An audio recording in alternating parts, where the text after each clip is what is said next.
નમસ્કાર મિત્રો, ફરીથી એકવાર સ્વાગત છે આપણું આજના નવા ચેપ્ટર સાથે, જેનું ચેપ્ટર નામ છે નંબર 1 ઇન્ટ્રોડક્શન પરિચય. ચેપ્ટર જોઈશું સોઇલ મિકેનિક્સમાં. તો શરૂઆત કરીશું આપણે વ્યાખ્યાથી પહેલાં માટીની વ્યાખ્યા. માટી એટલે કે સોઇલ, ઇંગ્લિશમાં જેને સોઇલ કહેવાય છે. તો ઇજનેરી દ્રષ્ટિએ પૃથ્વીના પોપડા પર મળી આવતો ખનિજ અને કાર્બનિક પદાર્થો તથા અવસાદકોનો એટલે કે સેડિમેન્ટ્સ જથ્થો કે જે ભેગા થયા વગરનો કે સિમેન્ટેડ થયા વગરનો હોય તેને આપણે માટી કહીએ છીએ.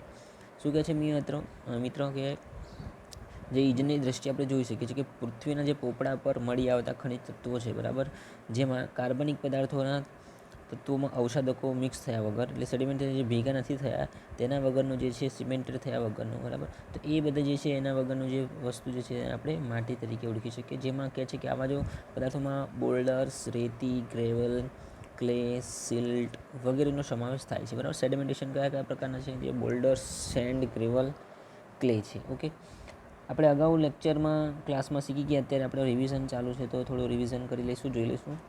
આગળ છે કે માટીના કણોની સાઇઝ જે છે એ 1 માઇક્રોન બરાબર 10⁻³ mm માંડીને બોલ્ડર્સના વ્યાસ એટલે કે 300 mm જેટલી હોય છે. માટી એક ખડકોના અક્ષણ એટલે કે વેધરિંગ અને કાર્બનિક પદાર્થોના વિઘટનથી મળતી કુદરતી ઉપજ છે. તો માટી કેવી છે? એવું કે જે કુદરતી રીતે તૈયાર થતી, બરાબર, અલગ અલગ પ્રકારથી વિઘટન થઈને આવીને ભેગી થઈને બને છે. તો ઓકે મિત્રો, હા, તો માટી. નેક્સ્ટ આગળ છે સોઇલ એન્જિનિયરિંગ. સોઇલ એન્જિનિયરિંગ કોને કહેવાય?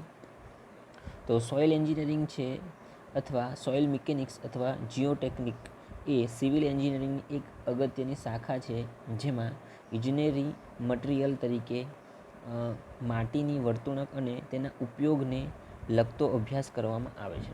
શું કહે છે મિત્રો સોઇલ એન્જિનિયરિંગ? તો સોઇલ એન્જિનિયરિંગ એક એવી શાખા છે કે જેમાં ઇજનેરી દ્રષ્ટિએ મટીરિયલ જે આપણે છે, બરાબર, તેમાં માટીની વર્તણૂક અને તેના ઉપર અભ્યાસ કરવામાં આવે છે. તેના ઉપયોગનો અને તેના લગતો જે છે અભ્યાસ કરવામાં આવે છે તેને આપણે સોઇલ એન્જિનિયરિંગ કહીએ છીએ.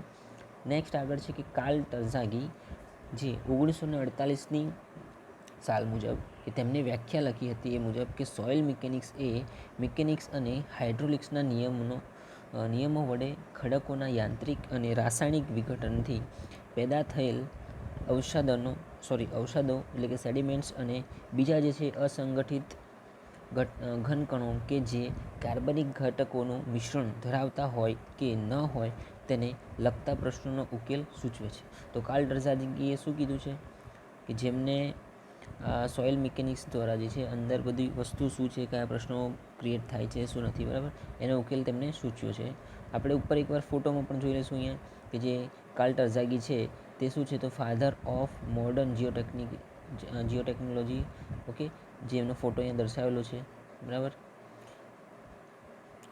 નેક્સ્ટ આગળ જોઈશું તો સોઇલ એન્જિનિયરિંગનો ઇતિહાસ. તો સોઇલ એન્જિનિયરિંગનો ઇતિહાસ શું કહે છે સમજીએ. તો સોઇલ એન્જિનિયરિંગના જ્ઞાનનો ઉપયોગ પ્રાચીન સમયથી કરવામાં આવે છે.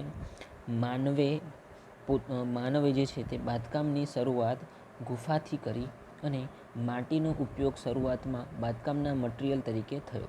તો સ્ટાર્ટિંગમાં જ્યારે જોઈએ આપણે કે જે જૂના જમાનાના આદિમાનવ લોકો હતા એ માટીના ઘર બનાવતા પહેલાં શું કરતા હતા? ગુફામાં રહેતા હતા, જંગલમાં રહેતા હતા, બરાબર. તો ધીરે ધીરે એમની નવી શોધ થઈ, ત્યાર પછી તેમને માટીના મકાનો બનાવ્યા. ઓકે, અત્યારે પાકા મકાન આપણે બનાવીએ છીએ. તો એ પ્રમાણે નીચાણવાળા વિસ્તારોની પૂર્ણી, પાળા, બંધો, નહેરો, કૂવા અને તળાવના ખોદકામ વગેરે તેના ઉદાહરણ છે, જે છે માટીના ઉપયોગ છે અને તેમાં આપણે આ બધો જ કામમાં ઉપયોગ કરીએ છીએ માટીનો. આગળ જોઈશું નેક્સ્ટ પોઈન્ટ કે વિશ્વની મહાન જે છે એ પ્રાચીન સંસ્કૃતિઓમાં કેન્દ્રો તરીકે ઇજિપ્ત, રોમ અને સિંધુ જે છે ખીણ એ ગણાવી શકાય કે પ્રાચીન જે છે ઇજિપ્ત તરીકે, બરાબર. તેમાં સંસ્કૃતિની દ્રષ્ટિએ દરેક વસ્તુ જોવા મળે છે. ઇજિપ્તમાં જે છે ઈસવીસન પૂર્વે 2000માં નરમ જમીનોમાં પાયાના બાંધકામ માટે લાકડા તથા પથ્થરના કિસન્સનો ઉપયોગ કરવામાં આવતો હતો. 2000ની સાલ દરમિયાન જે બધા કામકાજ થયા તેમાં શું પથ્થરનો અને લાકડાની જે કિસન હતો તેનો યુઝ કરવામાં આવ્યો હતો. નેક્સ્ટ આગળ છે કે રોમન સામ્રાજ્ય સુવર્ણકાળ દરમિયાન બનેલા મજબૂત અને ઉત્તમ રસ્તાઓ આજે પણ યાદ કરાય છે. રોમન સામ્રાજ્ય પણ માટીના ગુણધર્મો તથા પાયાની સ્થિરતા વિશે સારું જ્ઞાન હતું. તો રોમન સામ્રાજ્યને પણ તેમને ખ્યાલ હતું કે પાયાનું શું સ્થિરતા છે, તેનું સારું શું જ્ઞાન છે. ઓકે, તેમને બધા સારા ગુણધર્મો યાદ હતા. નેક્સ્ટ છે કે રોમન સામ્રાજ્ય દરમિયાન અનેક જે છે એ ઉત્કૃષ્ટ ઇજનેરી બાંધકામો જેવા કે બંદરો એટલે કે હાર્બર, એક્વેડક, ઓકે, પુલ એટલે બ્રિજ, જાહેર મકાનો, રસ્તાઓનું નિર્માણ થયું. તો એ દરમિયાન પણ સારી એવી ઇજનેરી જ્ઞાન એટલે નોલેજ પ્રમાણે એમને એ બધું કન્સ્ટ્રક્શન કામ કરેલું છે, જે આપણે અત્યારે પણ જોઈ શકીએ છીએ. નેક્સ્ટ આગળ છે કે રોમન જે છે એન્જિનિયર વિટુવિયસે ઈસવીસન પૂર્વે પ્રથમ સદીમાં 10 બુક્સ ઓન આર્કિટેક્ચરમાં લખ્યું છે કે પાયા બાંધકામમાં સૌથી વધુ કાળજી લેવી જોઈએ, કે જે કારણે કે મોટાભાગના બાંધકામોની નિષ્ફળતા તેના પાયાના લીધે જ થાય છે. તો શું કહે છે રોમન એન્જિનિયર, બરાબર, જે એમને કીધું છે કે સૌથી વધારે આપણે પાયા બનાવીએ છીએ, ફાઉન્ડેશન કરીએ છીએ, તેની કાળજી લેવી જોઈએ. તેના કારણે જ જે છે જોઈ શકીએ આપણે તો ફાઉન્ડેશન ફેલ થાય તો સ્ટ્રક્ચર પણ ફેલ થવા માંડે છે અને તેના લીધે જ સ્ટ્રક્ચર પણ નિષ્ફળ થાય છે. નેક્સ્ટ આગળ છે રોમન સામ્રાજ્ય પતન બાદ ઈસવીસન 400થી લઈને ઈસવીસન 1400 દરમિયાન મધ્યકાલીન યુગમાં સોઇલ એન્જિનિયરિંગના પદ્ધતિસર જ્ઞાનના અભાવે માટીની દબનીયતા એટલે કે કોમ્પ્રેસિબિલિટી અને ઇમારતોના બેસી જવા એટલે કે સેટલમેન્ટ્સના પ્રશ્નો ઊભા થયા હતા. શું કહે છે કે 400થી લઈને 1400 દરમિયાન, બરાબર, મધ્યકાલીન યુગ જે છે આપણે તેને કહી શકીએ. તો એમાં એન્જિનિયરિંગના પદ્ધતિસરના જ્ઞાનના અભાવે એટલે કે એ દરમિયાન જ્ઞાન એન્જિનિયરિંગનું થોડું ઓછું હોવાથી, ડેવલપ થવાથી તેના કારણે બધા પ્રોબ્લેમ્સ અહીંયા જોવા મળતા હતા, કે જેમાં માટી દબનીય થઈ જાય છે, બરાબર, માટી બેસી જાય છે. ઓકે, તો એ જ પ્રમાણે નેક્સ્ટ જોઈએ કે આગળ એમાં શું કહે છે કે જર્મનીમાં બંધાયેલા ખ્રિસ્તી દેવળના પગથિયા ઇમારતના નિષદન એટલે કે સેટલમેન્ટના કારણે 2 મીટર જેટલા જમીનમાં નીચે ઉતરી ગયા હતા. ઓકે, ઈસવીસન 1330માં પૂર્વ પ્રશિયામાં એક કલાક ઘુમ્મટ એટલે કે એક જે કલાકમાં ઘુમ્મટ છે તેમાં માટી જે છે એ ચૂનાના 28.3 મીટર જાડા સ્તરના બેસી જવાના કારણે જમીનમાં 1.5 મીટર જેટલી નીચે ઉતરી ગયેલો. ઓકે, તો આ જે ઘુમ્મટ છે જમીનમાં નીચે બેસી ગયો, તો એ પણ એક એક્ઝામ્પલ છે. નેક્સ્ટ કે ઈસવીસન 1174થી ઈસવીસન 1350 વચ્ચે બંધાયેલો પિઝાનો ઢગલો મિનારો, બરાબર, પિઝાનો ઢળતો મિનારો જેને આપણે પિઝા હટ કહીએ છીએ. તો આ જે છે આવું જ ઉદાહરણ એક છે કે 8 માળની આ ઇમારતના 3 માળના બાંધકામ પછી તરત જ ઢળતા માંડેલી, બરાબર. આ બિલ્ડિંગ જે છે, જે મિનારો છે, એ શું હતું કે 3 માળ સુધી જ્યારે કન્સ્ટ્રક્શન કર્યું ત્યાર પછી તે શું છે થોડું એક સાઈડ ઢળવા લાગ્યું અને થોડાક સમય કામ અટકાવી પ્લાનમાં જે છે ફેરફાર કરીને જ્યારે મિનારો 54.6 મીટર બંધાઈ ગયો ત્યારે તેનું મથાળું જે છે એ ઉર્ધ્વ રેખા એટલે કે તે જે પ્લમ લાઇન છે જે 7.9 મીટર ધરતું હતું. આ નિષદન પાયાના રેતીના સ્તરની નીચેના કાપ એટલે કે ક્લેનું સંઘનન કન્સોલિડેશન થવાથી થયું હતું. શું કહે છે કે આ જે છે કે તેમાં જે ફાઉન્ડેશનમાં માટીનો યુઝ કરી હતી એટલે માટીનું બેસી જવાથી, સંઘનન થવાથી, ઓકે, તેના કારણે આ જે છે પિઝા હટ એ ઢળવા લાગ્યો હતો. નેક્સ્ટ છે કે ઈસવીસન 1632થી લઈને ઈસવીસન 1650માં ભારતમાં આગ્રા પાસે બંધાયેલી વિશ્વની અજાયબી તાજમહેલ, જે તે સમયની પાયાના બાંધકામની કુશળતાનો ઉત્તમ નમૂનો છે. જે બાંધકામ યમુના નદીના કિનારે થતું હોય પાયાના બાંધકામમાં ખાસ કાળજી લેવામાં આવે છે. જો મિત્રો આપણે જોઈ શકીએ છીએ કે તાજમહેલ છે જે નદીના કિનારે બંધાવેલો છે, બરાબર, અને એ પણ પાછું તેમાં પાયાની બાંધકામની ખાસ કાળજી લેવામાં આવે છે. તો મુગલ જે છે બિલ્ડરોએ નજીક ચણતરના કૂવાઓ એટલે કે વેલ ફાઉન્ડેશન ઉતારી પાયા તૈયાર કરી તેના પર મુખ્ય બાંધકામ એટલે કે ચોતારા મિનારા ઊભા કર્યા હતા. એટલે ચારે તરફ જે છે મિનારા બંધાવ્યા અને ઊભા કર્યા હતા. ઓકે, જે આપણે તાજમહેલ જોઈ શકીએ છીએ. નેક્સ્ટ આગળ છે કે ઈસવીસન 1500માં દક્ષિણ ભારતમાં મુડ્ડક્સ મશહૂર જે છે નામનો માટીનો બંધ બંધાયેલો હતો, જે 33 મીટર જેટલી ઊંચાઈનો બાંધવામાં આવેલ છે. નેક્સ્ટ છે કે 15મી સદીના અંત ભાગમાં ફ્રેન્ચ મિલિટરી જે છે એ ઇજનેરોએ પ્રથમ વખત રિટેઇનિંગ વોલ પાછળ લાગતા માટીના દબાણના ઇમ્પિલિયર એટલે કે અનુભવ ધરાવતા અને પૃથ્થકરણ કરાયેલા મુદ્દા વડે ગણતરી કરી. તો એ અર્થ જે છે એ અર્થ પ્રેશરના સાથે બરાબર રિટેનિંગ વોલનું પણ કન્સ્ટ્રક્શન કર્યું હતું. નેક્સ્ટ આગળ છે કે ફ્રેન્ચ વૈજ્ઞાનિક ચાર્લ્સ ઓગલ્ટિન કોલમ્બે જે 1736થી લઈને 1806 દરમિયાન માટીના દબાણની ફાચર થિયરી સમજાવી અથવા આપી. તો એમાં પણ આપે છે કે ડાર્સીએ 1856માં પારગમ્યતાનો નિયમ શોધ્યો. પછી છે વિલિયમ રેન્કીને 1820થી લઈને 1872 દરમિયાન માટીના દબાણની થિયરી આપી. જે છે એ ઓ મોરે એટલે કે 1835થી લઈને 1918 સુધી જે છે એમને સ્ટ્રેસ સર્કલની રીત શોધી. પ્રોક્ટરે આપ્યું 1923માં કુટાઈના સિદ્ધાંતો આપ્યા. ઓકે, તો આ ઇતિહાસ છે જે સોઇલનો કે જેમાં અલગ અલગ વૈજ્ઞાનિકોએ ભાગ લીધેલ છે અને જેમને અલગ અલગ વસ્તુની શોધ કરી. પરંતુ 20મી સદીના પ્રથમ 25 વર્ષ દરમિયાન સોઇલ એન્જિનિયરિંગને અદ્યતન વિજ્ઞાનનું સ્વરૂપ મળ્યું, જેમાં ડૉક્ટર કર્લ ટર્ઝાગી જે યુએસએના છે એ માટીના ભૌતિક ગુણધર્મો અને તેની પર ભાર એટલે કે લોડિંગ અને જલમાત્રા મોઇશ્ચર કન્ટેન્ટની અસર હેઠળ માટીની વર્તણૂક પર પ્રકાશ પાડ્યો. જે ડૉક્ટર જે છે ટર્ઝાગી તેમના પ્રકાશનો જે અને કાર્યથી સોઇલ મિકેનિક્સની અદ્યતન શાખાને વેગ મળ્યો અને તેથી જ તેમને સોઇલ મિકેનિક્સના પિતામહનું બિરુદ મળ્યું. તો આજે કાર્લ ટર્ઝાગી છે મિત્રો, તેમને આપણે સોઇલ મિકેનિક્સના પિતામહ તરીકે ઓળખવામાં આવે છે. તેમની પ્રથમ 25 વર્ષની ઉંમર દરમિયાન તેમની આ શરૂઆત કરી હતી બધી શોધવાની 20મી સદીમાં. ઓકે, આગળ છે કે 1925 પછી માટીના વિવિધ જે છે ગુણધર્મો જેવા કે પારગમ્યતા, પરમિયાબિલિટી, ક્ષરણ એટલે કે સીપેજ, કૂંટાઈ એટલે કે કોમ્પેક્શન, દઢીકરણ એટલે કે કન્સોલિડેશન, કર્તન સામર્થ્ય એટલે કે શિયર સ્ટ્રેન્થ, ધારણ ક્ષમતા એટલે કે બેરિંગ કેપેસિટી, એ પ્રમાણે માટીનું દબાણ એટલે કે અર્થ પ્રેશર અને ઉપર ઘણું બધું સંશોધન થયું છે. આ બધી જ બાબતો ઉપર સંશોધન થયું અને જે ભારતના જીઓટેકનિકલ જે છે તે સોસાયટી ઓફ ઇન્ડિયા સ્થાપવામાં પણ આવી. તો આના ઉપર જે છે આપણે ઇન્ડિયામાં શું સ્થાપવામાં આવી? જીઓટેકનિકલ સોસાયટી ઓફ ઇન્ડિયાની સ્થાપના કરવામાં આવી. ઓકે, તો આ તો મિત્રો સોઇલ એન્જિનિયરિંગનો ઇતિહાસ. નેક્સ્ટ પોઈન્ટ આપણે જોઈશું કે સોઇલ એન્જિનિયરિંગનું મહત્ત્વ. તો ઇમ્પોર્ટન્સ ઓફ સોઇલ એન્જિનિયરિંગ. આપણે સોઇલ એન્જિનિયરિંગ જે છે એ આપણે ઇજનેરમાં શું કામ છે, તેનું મહત્ત્વ શું છે? તો જે સિવિલ એન્જિનિયરિંગમાં સોઇલ એન્જિનિયરિંગનું ખૂબ જ મહત્ત્વ છે. સિવિલ એન્જિનિયરિંગમાં સોઇલ એન્જિનિયરિંગ ભણવાનું કારણ શું અથવા શું કામ ભણવાનું, કેમ તેનો મુખ્ય હેતુ છે? તો જે સિવિલ એન્જિનિયરિંગના નીચેના મુજબના ક્ષેત્રોમાં સોઇલ એન્જિનિયરિંગના સિદ્ધાંતોનો ઉપયોગ કરવામાં આવે છે. તો નંબર 1 છે બાંધકામના પાયા એટલે કે ફાઉન્ડેશન ઓફ સ્ટ્રક્ચર. સેકન્ડ છે અનુરક્ષણ બાંધકામો એટલે કે રિટેનિંગ સ્ટ્રક્ચર. નંબર 3 છે ઢાળની સ્થિરતા સ્ટેબિલિટી ઓફ સ્લોપ્સ.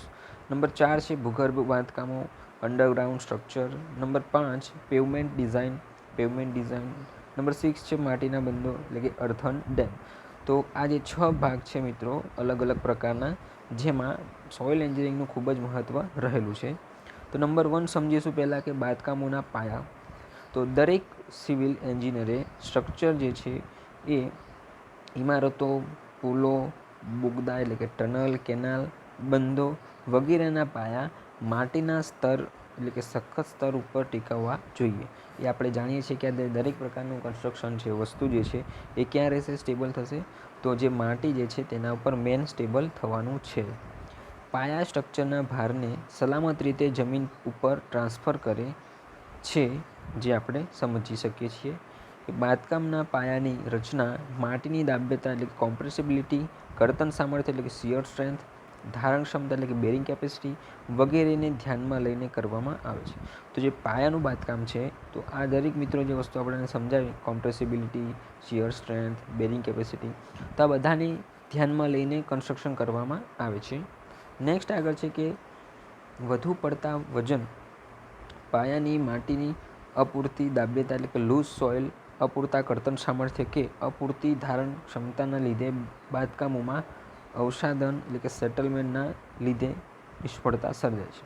શું કહે છે કે જો પ્રોપર માટીનું કોમ્પેક્શન ન થયું હોઈ શકે, બરાબર, અથવા જો લૂઝ માટી હોય તો તેમાં જે છે વજનના કારણે સેટલમેન્ટ એટલે કે જે સ્ટ્રક્ચર છે જે કે બાંધકામ બેસી જવાની સંભાવના વધે છે અને સ્ટ્રક્ચર જે છે નિષ્ફળ સર્જાય છે. નંબર 2 છે ઓકે, સેકન્ડ નંબર જોતા પહેલાં આપણે અહીં જોઈ લઈશું મિત્રો થોડું આગળ, કે જેમાં આપણને ફાઉન્ડેશનના પ્રકાર સમજાવે છે કે બાંધકામમાં ફાઉન્ડેશન જોવા મળે છે.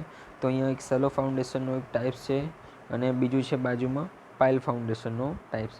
જેમાં સેલો ફાઉન્ડેશનમાં આપણે જોઈ શકીએ કે ફૂટિંગ દર્શાવેલ છે, સોઇલ છે, ઓકે, અને તેની પર કોલમ દર્શાવેલ છે, જે કોલમ ઉપર સીધો વર્ટિકલી લોડ જોવા મળશે.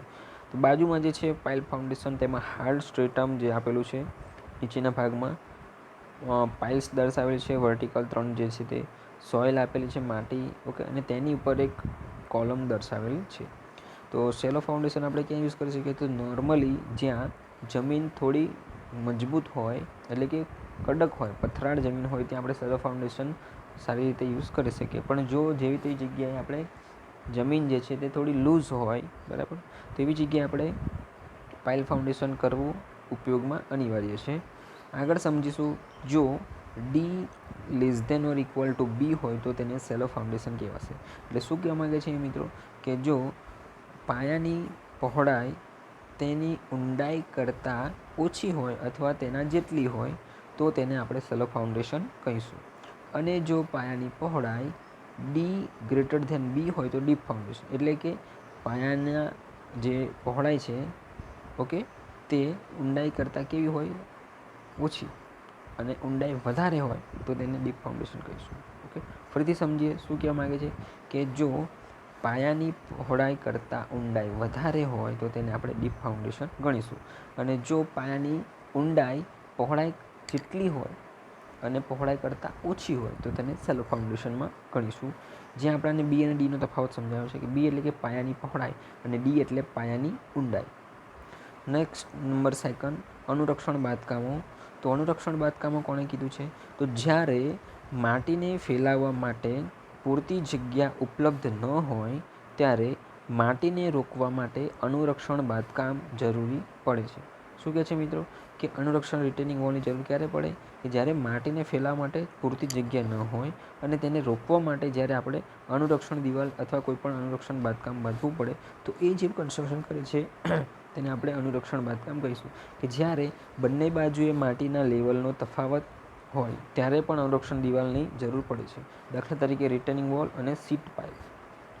ફોર એક્ઝામ્પલ સમજીએ આપણે કે કોઈ પર્વત એરિયા છે અને જ્યાંથી આપણે રસ્તાનું કન્સ્ટ્રક્શન કરવું છે, ઓકે, તો અમુક વિસ્તાર દરમિયાન આપણે રિટેનિંગ વોલ બનાવવી જરૂર છે. કેમ? કે માટીનો ડિફરન્સ, નીચેના લેવલે માટી ઓછી છે, ઉપરના લેવલે માટી વધારે છે, તો ત્યાં આપણે લેવલિંગ કરી અને માટી ઉપરની જે નીચેની તરફ ધસી ન પડે તો તેના રોકાણ માટે પણ ટેમ્પરરી અથવા પરમેનન્ટ પ્રમાણે આપણે રિટેનિંગ વોલ અમુક જગ્યાએ બનાવવી જોઈએ અથવા બનાવી શકાય છે.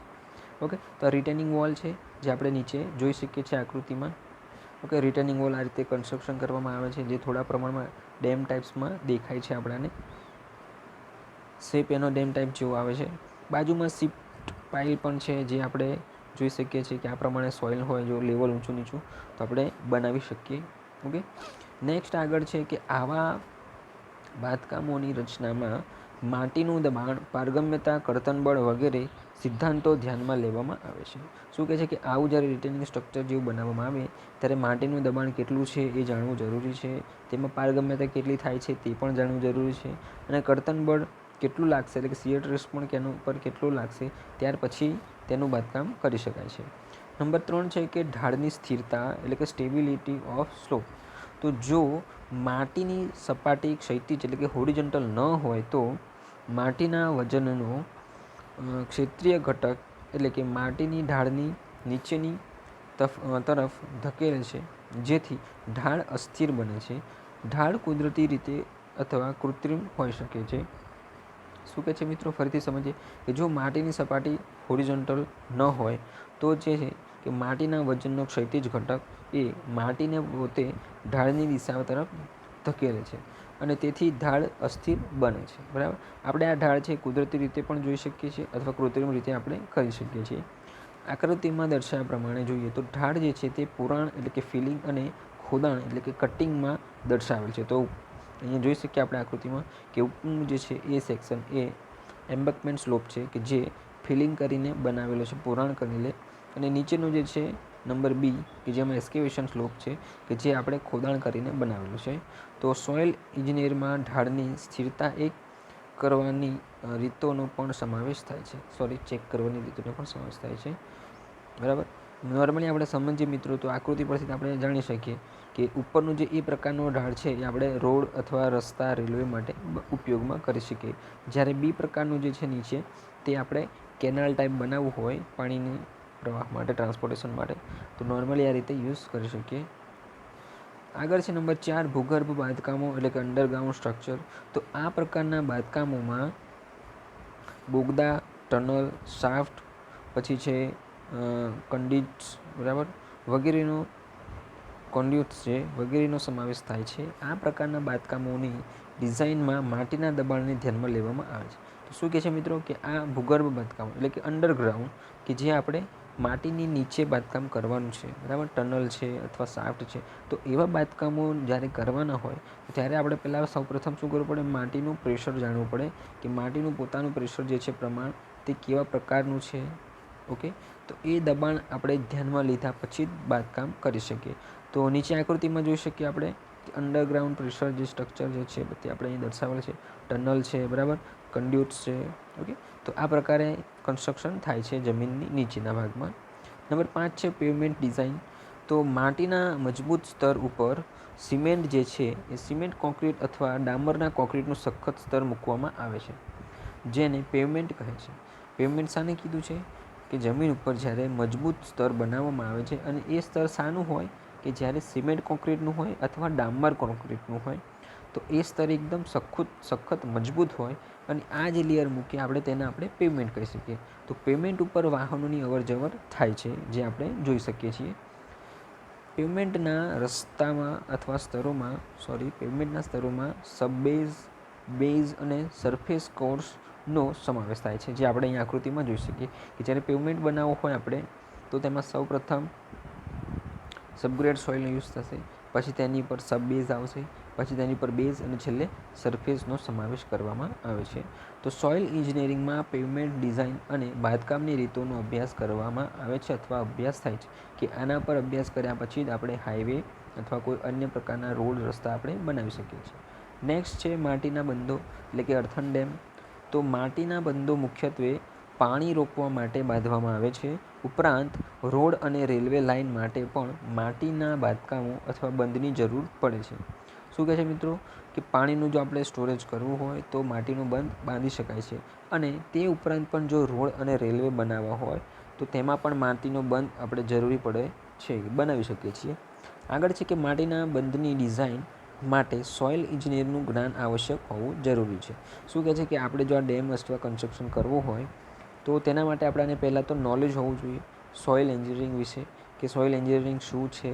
ઓકે, ત્યાં કેટલા પ્રકારના ટાઈપ્સથી પ્રેશર લાગશે, શું હશે, શું નહીં, દબાણ કેટલા હશે, લોડ કેટલા લાગશે, તો વગેરે વગેરે છે કે જે આપણે જાણતા હોઈશું ત્યાર પછી જ આ પ્રકારના બાંધકામ આપણે કરી શકીશું. તો આકૃતિમાં આપણે અહીંયા જોઈ શકીએ છીએ કે એક પ્રકારે અર્થન ડેમ દર્શાવેલ છે, જેમાં સેન્ટરમાં શું આપેલું છે, કોર જે છે એ ઇમ્પેરિયસ જે છે સોઇલ દર્શાવે છે, બરાબર, ઇમ્પેરિયસ સોઇલ દર્શાવે છે, જેમાં સેલ આપેલો છે, ફિલ્ટર છે, ઓકે, સેલ પ્રીવિયસ સોઇલ છે, પાછળની ટાઈપનું સોઇલ જે છે, પછી યુસી સ્લોપ છે અને ડીસી સ્લોપ છે, બરાબર. ઓકે, નેક્સ્ટ આપણે સમજીશું માટીના મૂળભૂત ઉપયોગો. અગાઉ આપણે જોઈ ગયા તેનું મહત્ત્વ કઈ જગ્યાએ છે, શું હતું. હવે તેના ઉપયોગો જોઈશું કે કઈ કઈ જગ્યાએ તેનો ઉપયોગ થાય છે. મેન તો સિવિલ ઇજનેરમાં માટીના 2 મુખ્ય ઉપયોગો છે. એક તો છે પહેલો નંબર 1 કે બાંધકામ મટીરિયલ તરીકે, કે માટીનો જે ઉપયોગ છે આપણે બાંધકામ મટીરિયલ તરીકે કરીએ છીએ. તો બાંધકામ મટીરિયલ તરીકે માટી નીચેના બાંધકામોમાં વપરાય છે. તો કયા કયા બાંધકામ જે છે તેમાં આપણે માટીનો ઉપયોગ કરીએ છીએ.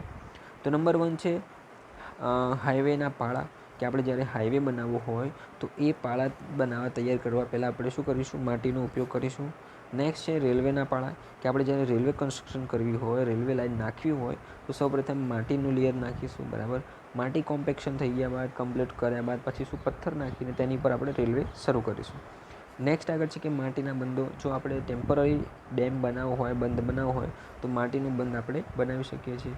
નેક્સ્ટ છે કે નીચાણવાળા વિસ્તારમાં પુરાણ કરવા માટે, જો કોઈ એવી જગ્યા છે કે જ્યાં ખાડા પડ્યા હોય અથવા નીચાણ જગ્યા છે તો એ નીચાણવાળા જગ્યાને પુરાણ કરવા માટે પણ આપણે માટીનો ઉપયોગ કરીએ છીએ.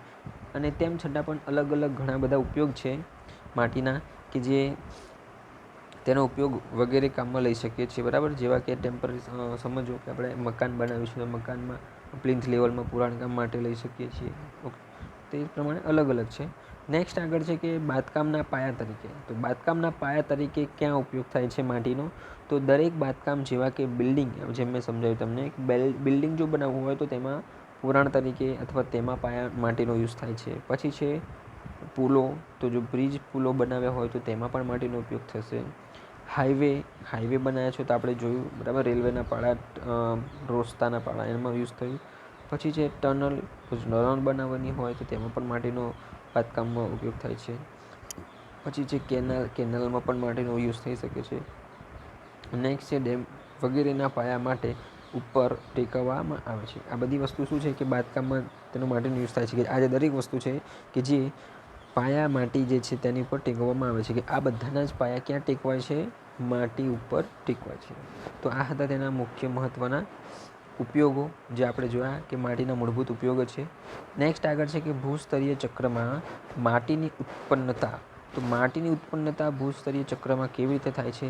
તો ડાયાગ્રામ પ્રમાણે સમજીએ કે જીઓલોજિકલ સાયકલ, કે જ્યારે માટી જે છે પર્વત ઉપરથી ધસીને ધીરે ધીરે આગળ આવે છે ત્યારે તેનું ઇરોશન થાય છે, ટ્રાન્સપોર્ટેશન થાય છે, ઓકે, ડિપોઝિશન થાય છે અને અપહેવલ થાય છે. તો એ પ્રમાણે સમજીએ. પહેલું છે કે પૃથ્વીની સપાટી પર સતત ચાલતા ભૂસ્તરીય ચક્રને કારણે માટી ઉત્પન્ન થાય છે અને આ ભૂસ્તરીય ચક્રને નીચે મુજબના 4 ભાગમાં દર્શાવવામાં આવે છે. તો કયા કયા 4 ભાગમાં તેનું કીધું છે? શું કીધું કે આ જે છે પૃથ્વીના સપાટી પરના સતત ચાલતા ભૂસ્તરીય ચક્રના કારણે થાય છે. નંબર 1 છે વેધરિંગ, નંબર 2 છે ટ્રાન્સપોર્ટેશન, નંબર 3 છે ડિપોઝિશન અને નંબર 4 છે અપહેવલ. ઓકે, તો સમજીએ પહેલું વેધરિંગ એટલે કે ખવણના કારણે. તો કયા કયા વેધરિંગના કારણે જોવા મળશે? તો આપણા અહીંયા મિત્રો ડાયાગ્રામ દર્શાવે છે. તો વેધરિંગ 2 ટાઈપ્સના છે, ફિઝિકલી વેધરિંગ અને કેમિકલી વેધરિંગ.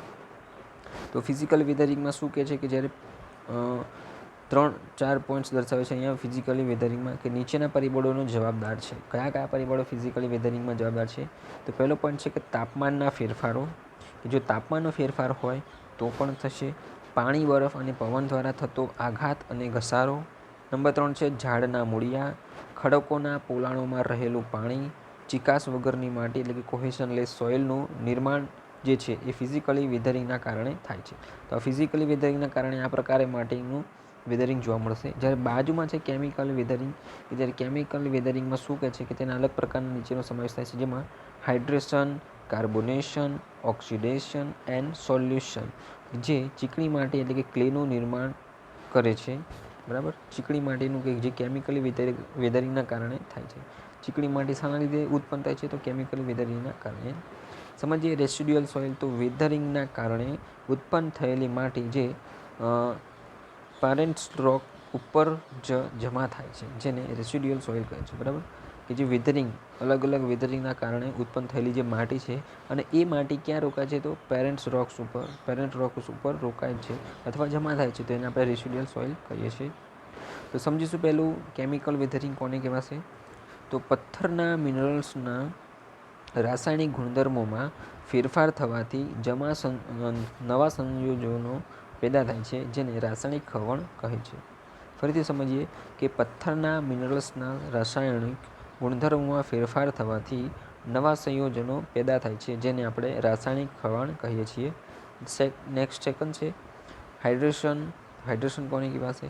તો આ પ્રક્રિયામાં પાણી પથ્થરના મિનરલ્સ સાથે સંયોજાઈને નવા રાસાયણિક સંયોજનો પેદા કરે છે, જેના કારણે અથવા જેના કદમાં ફેરફાર થાય છે અને પથ્થરનું નાનામાં નાના કણોમાં વિઘટન થાય છે. તો હાઇડ્રેશનમાં શું કીધું કે આ પ્રકારની જે છે પ્રોસેસ કે જે પાણી અને પથ્થરના મિનરલ્સ સાથે સંયોજન થાય છે. તો પાણી અને પથ્થરના નાના કણો અથવા મોટા કણો કે જે એકબીજા સાથે સંયોજાઈને આ હાઇડ્રેશન શરૂઆત થાય છે, કે જેના કારણે જે છે પથ્થરના કદ કણમાં ફેરફાર થાય છે અને પથ્થરનું નાનામાં નાના કણમાં વિઘટન જોવા મળે છે. નેક્સ્ટ છે કાર્બોનેશન. તો આ પ્રક્રિયામાં હવાનો કાર્બન ડાયોક્સાઇડ પાણી સાથે સંયોજાઈને કાર્બોનિક એસિડ બનાવે છે, જે કાર્બોનિક એસિડ પથ્થર સાથે રાસાયણિક પ્રક્રિયા કરે છે અને પથ્થરનું ફરીથી વિઘટન થાય છે અથવા વિઘટન જોવા મળે છે. લાસ્ટ છે ઓક્સિડેશન. તો ઓક્સિડેશનમાં શું કહે છે કે આ પ્રક્રિયામાં હવાનો ઓક્સિજન જે છે તે પથ્થરના મિનરલ્સ સાથે સંયોજાય છે, જેથી પથ્થરનું વિઘટન થાય છે અને પથ્થરનું આ વિઘટન સ્ટીલને કાટ લાગવાની પ્રક્રિયા સાથે સરખાવી શકાય છે. તો ઓક્સિડેશન મિત્રો શું કીધું છે આપણને કે આ પ્રકારનું જે હવામાન છે કે રહેલો ઓક્સિજન જે પાણી અને પથ્થર સાથે મિક્સ થઈ બરાબર વિઘટન થાય છે અને તે પથ્થરનું વિઘટન કરીને સ્ટીલને અથવા કાટ લાગવાની પ્રક્રિયા સાથે સંયોજાય છે. ઓકે, નેક્સ્ટ આગળ છે સોલ્યુશન. તો આ સોલ્યુશન શું કહેવા માંગે છે આમાં, કેટલાક જે છે રોક્સ કે જે મિનરલ્સ દાખલા તરીકે કેમિકલ્સ, કાર્બોનેટ છે, જે પાણીમાં ઓગળીને સોલ્યુશન બનાવે છે અને આ સોલ્યુશનમાં રાસાયણિક પ્રક્રિયા થઈને માટી બને છે, જે સોલ્યુશન તરીકે આપણે ઓળખી શકીએ. નેક્સ્ટ હતું ટ્રાન્સપોર્ટેશન. વેધરિંગ જોઈ લીધું, હવે ટ્રાન્સપોર્ટેશન જોઈશું કે માટીના વહન જે છે એ ટ્રાન્સપોર્ટેશન માટેની વિવિધ એજન્સી છે, જે વોટર, આઇસ, વિન્ડ, ગ્રેવિટી દ્વારા થઈ શકે છે. તો પહેલું સમજીએ પાણી દ્વારા વહન થતી માટી. તો પર્વતોના ઢોળાવો પરથી વહેતું પાણી તેમજ નદીમાં વહેતું પાણી પોતાની સાથે માટીના અસંખ્ય કણોને ઘસડી જાય છે. કેટલાક નાના કણો પાણીમાં તરતા જ રહે છે, જ્યારે મોટા અને ભારે કણો નદીના તળિયે ઘસડાતા આગળ આવે છે અને આ માટીના કણોની સાઇઝ ક્લે એટલે કે 0.002 mm કરતાં કેવી ઓછી છે અને જેમાંથી માંડીને બોલ્ડર્સ બને છે તે 300 mm કરતાં મોટા છે ત્યાં સુધીની હોઈ શકે છે, જે પાણીના વહન દ્વારા થાય છે માટીનું. આગળ છે કે જે માટીના સ્થૂળ કણો તે પાણીનો વેગ ઘટવાથી જમા થાય છે, જ્યારે સૂક્ષ્મ કણો વધારે અંતર સુધી પાણી સાથે વહન પામી પાણીનો વેગ ખૂબ જ ઓછો થાય ત્યારે જમા થાય છે અને આ રીતે પાણી દ્વારા વહન પામતી અને ડિપોઝિટ થતી માટીને આપણે એલ્યુવિયલ સોઇલ કહીએ છીએ. શું કહે છે મિત્રો કે જો વધારે થોડી મોટી સાઇઝના હોય માટીના કણ તો એ જ્યારે પાણીનું વહન થોડું ધીમું થાય ત્યારે ત્યાં સેટલ થાય છે અને માટીનું નવું સર્જન કરે છે. અને એમાં પણ જો એનાથી નાની સાઇઝના હોય માટીના કણ તો એ એકદમ પાણી જ્યારે શાંત થઈ જશે અને ત્યાં જ્યારે સ્ટેબલ થાય છે અને ત્યાં માટી જે જોવા મળે છે, ઓકે, તો એ પ્રકારે પણ માટીનું સર્જન થાય છે અને આ રીતે જે પાણી દ્વારા વહન થતી પામતી માટી જે છે તેને આપણે ડિપોઝિટ થતી માટીને શું કહી શકીએ છીએ, એલ્યુવિયલ સોઇલ કહી શકીએ છીએ. નેક્સ્ટ આગળ છે કે નદીના પાણીમાં વહન પામતા માટીના સ્થૂળ કણો નદી જ્યારે સરોવર કે તળાવને મળે છે ત્યારે પાણીનો વેગ ઘટવાથી સરોવરમાં અથવા સરોવરના કિનારે જમા થાય છે, જેને આપણે લેક ડેલ્ટા કહીએ છીએ. ઓકે, તો એક પ્રકારની માટી પણ કહી શકીએ. આગળ છે કે પરંતુ જ્યારે માટીના સૂક્ષ્મ કણો છેક સરોવરની મધ્યમાં પાણી સ્થિર થવાથી ડિપોઝિટ થાય છે, જેને આપણે લેક્સ્ટ્રેન ડિપોઝાઇટ કહીએ છીએ. શું કહે છે કે જ્યારે પાણીમાં મધ્યમાં બરાબર સ્થિર થાય છે અને એ જે સ્થિતિ માટી છે જેને આપણે લેક્સ્ટ્રેન ડિપોઝાઇટ્સ પણ કહી શકીએ છીએ. આગળ છે કે નદી દ્વારા વહન પામતા સ્થૂળ અને સૂક્ષ્મ માટી કણો જો સમુદ્રના કિનારે જમા થાય તો તેને આપણે મરીન સોઇલ કહીશું. કે જ્યારે માટીના કણ જે છે તે નદીના પાણીના વહન સાથે આગળ ધસી આવે છે અને એ નદી કિનારે પથરાય છે અથવા સમુદ્ર કિનારે પથરાય છે, બરાબર. સમુદ્ર કિનારે પથરાય તેને આપણે મરીન સોઇલ કહીએ. ઓકે, આગળ છે અહીંયા જોઈ શકીએ આપણે તો ઇરોડેડ જે છે ગ્રાઉન્ડ બતાવે છે કે ઓરિજિનલ ગ્રાઉન્ડ આ પ્રકારે હતું અને ઇરોડેડ નીચેની તરફથી દેખાય છે. જ્યારે વરસાદ પડે, વાવાઝોડું આવે ત્યારે ઉપરના પથ્થર જે એરિયા છે ત્યાંથી પથ્થરના ટુકડા થઈને ઘસડાઈ નીચે આવે, જેમાંથી પહેલાં સેન્ડ શરૂઆત થાય, પછી સિલ્ટ બને, પછી ક્લે બને અને છેલ્લે ડેલ્ટા. ઓકે, તો જ્યારે સ્ટીલ વોટર તમને સ્ટેબલ જોવા મળશે તો એ પ્રકારે માટીનું વહન થશે અહીંયા જોવા મળશે. નેક્સ્ટ આગળ છે કે પવન દ્વારા વહન થતી માટી અથવા પામતી માટી. આપણે આગળ જોયું પાણી દ્વારા, હવે વહન છે પવન દ્વારા થાય છે, બરાબર, વિન્ડ દ્વારા. તો પાણીની જેમ પવન પણ માટીના સૂક્ષ્મ કણોનું ખવાણ, વહન અને વિસ્થાપન કરે છે. પવન દ્વારા વહન પામતી અને વિસ્થાપિત થતી જે માટી છે તે ઇઓલાઇન્સ ડિપોઝિટ કહે છે. જેને શું કહેવાય છે, ઇઓલાઇન ડિપોઝિટ્સ. પવન દ્વારા વિસ્થાપિત પામતી માટી.